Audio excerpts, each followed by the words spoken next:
बिल्लाहि मिनश्शैतानिर्रजीम बिस्मिल्लाहिर्रहमानिर्रहीम। आज 15 रमज़ान المبارक, जान रसूल, जिगर गोश अली व बतूल, हुज्जत खुदा, शहज़ादा अमन इमाम हसन अलैहिस्सलाम की आमद पर इस नूर और मुसरत मौके पर बरगाह इमाम ज़माना में दिल की अता गहराइयों से हदिया तबरीक पेश करते हैं और तमाम मवालियान हैदर करार मुहिब्बान मोहम्मद वाले मोहम्मद को मुबारकबाद पेश करते हैं। मौला इमाम हसन अलैहिस्सलाम की आमद की बहुत बहुत मुबारक हो तमाम मोमिनीन को। मौला की आमद पर मौला का एक ही वाक़या या दो वाक़ये आपकी खिदमत में बस पेश करूँगा, इससे ज़्यादा आपको ज़हमत नहीं दूंगा कि इमाम अलैहिस्सलाम की ज़िंदगी में वैसे तो बहुत सारे वाक़ये हैं, अगर पढ़े जाएं तो ख़त्म नहीं होते। मोहम्मद वाले मोहम्मद के इतने वाक़यात हैं, इतने फ़ज़ाइल हैं, अगर बंदा पढ़ना शुरू कर जाए तो वो मर सकता है, लेकिन फ़ज़ाइल आले मोहम्मद ख़त्म नहीं हो सकते। ये दरिया ख़त्म हो सकते हैं, स्याही बन के, दरख्त कलम बन के ख़त्म हो सकते हैं, लेकिन आले मोहम्मद के फ़ज़ाइल ख़त्म नहीं होते। एक या दो वाक़ये पढ़ूंगा मौला के, फिर आपसे इजाज़त तलब करूंगा कि 14 महीने की उम्र में एक बहुत ही प्यारा वाक़या। 14 महीने की उम्र में इमाम हसन अलैहिस्सलाम ने अबू सुफियान का नाक से पकड़ कर झंझोड़ा। सुनिएगा पूरा वाक़या, आखिर क्यों झंझोड़ा, क्या वजह थी। लेकिन हमारे ये दुनिया में मशहूर कर दिया गया कि खामोश इमाम, हिल्म वाला इमाम, लोगों को कुछ न कहने वाला इमाम। ये दुनिया में इमाम हसन अलैहिस्सलाम के बारे में लोगों ने इतने फजूलियात बोले कि अब लोगों के दिमाग भर चुके हैं कि बस इमाम कुछ नहीं कहते, उनके बारे में ये गलत अल्फाज बोले गए। लेकिन 14 साल की उम्र में जब थे तो अमीर अल मोमिनीन के पास अबू सुफियान आया, कहता है कि रसूल खुदा को कहिए कि मेरी माफ़ी कबूल करें, मेरी माफ़ी कबूल करें। और ये बात ज़हन में रहे कि इमाम हसन अलैहिस्सलाम की आमद 15 रमज़ान को हुई, लेकिन हिजरी के लिहाज से 3 हिजरी थी। उस वक्त इस्लाम की फतुहात का दौर शुरू हो रहा था। तो इमाम हसन अलैहिस्सलाम का बचपना था। उस वक्त इमाम के कानों में क्या आवाज जाती होगी। आज बदर फतह हो गई,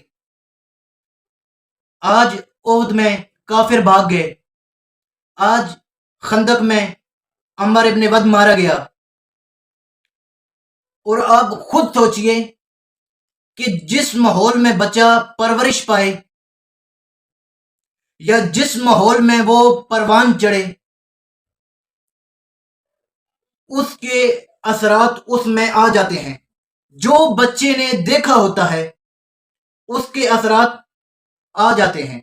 और एक और बात याद रहे कि बच्चा देखता है, सुनता नहीं।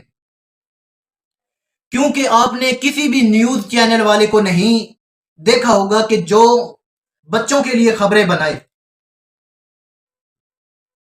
या किसी बच्चे को नहीं देखा होगा कि जो कह रहा हो कि मैंने खबरें सुननी है। जब भी बच्चा कहेगा तो कहेगा मैंने कार्टून देखने हैं, क्योंकि कार्टून का ताल्लुक है देखने से। और इस जदीद दुनिया ने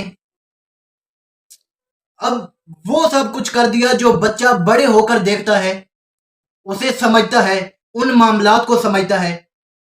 इस जदीद दुनिया ने कार्टून बनाकर उनका मकसद ये है कि वो बचपन में ही ये चीजें देखे और इन मामलात को समझ जाए। लेकिन सामीन ग्रामी, मैं उस बच्चे की बात नहीं कर रहा।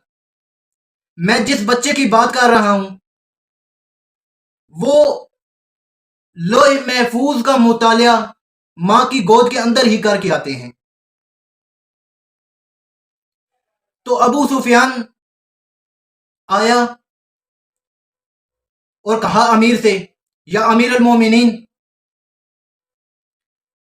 میری سفارش کریے، رسول اللہ کو کہیے کہ مجھے معاف کر دیں۔ تو اس وقت امیر المومنین نے اسے انکار کر دیا، کہا کہ میں تیرا سفارشی نہیں بنتا۔ اور اس وقت یہ 14 مہینے کا بچہ آیا۔ اور یاد رکھیے گا کہ آج تک کوئی ایسا بندہ پیدا نہیں ہوا جو امام کی اس صفت کو ٹھکرا دے، اس صفت کو نہ مانے۔ آج تک کوئی ایسا بندہ پیدا نہیں ہوا کہ امام ایک دن کا ہو تو وہ مہینے کا لگتا ہے، اگر مہینے کا ہو تو وہ سال کا لگتا ہے۔ یہ فزیکل طور پر یا ظاہری طور پر اگر امام 10 سال کا ہو، اس کے جو کپڑے ہوں گے 1 سال والے امام کو پورے ہوں گے، اور 1 سال والے امام کے کپڑے 10 سال والے امام کو پورے ہوں گے۔ الامام امام ولو کان فی سبیہ، امام امام ہوتا ہے اگرچہ وہ بچہ ہی کیوں نہ ہو، یا یہ بول دوں کہ اگرچہ وہ جھولے میں ہی کیوں نہ ہو، تو امام امام ہی ہوتا ہے۔ جب ابو سفیان نے دیکھا امام حسن علیہ السلام کو، اس کے ذہن میں ایک خیال آیا، تو اس نے سوچا کیوں میں اس بچے کا واسطہ کیوں نہ دوں؟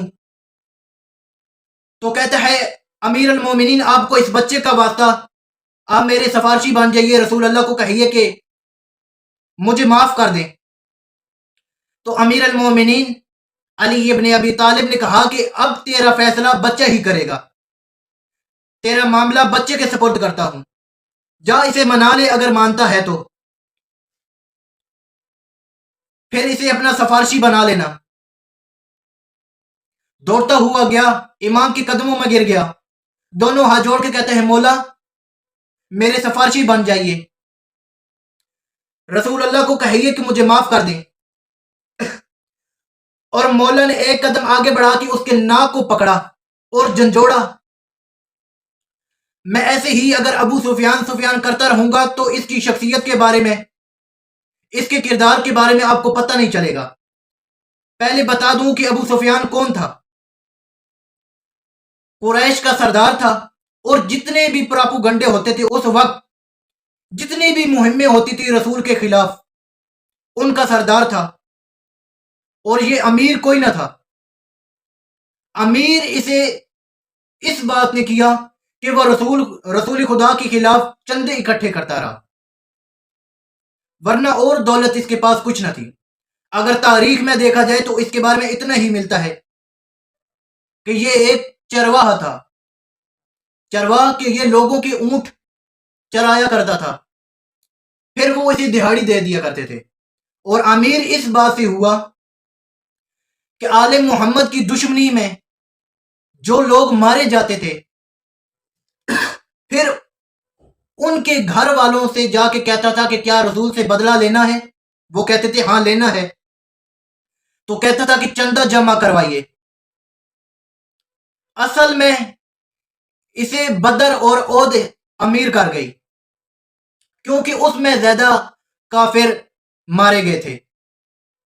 کبھی لاتا کے نام پر چندہ مانگتا، کبھی عزم کے نام پہ چندہ مانگتا، کبھی مناتا کے نام پہ چندہ مانگتا، کبھی قدس کی بیوی کے نام پر۔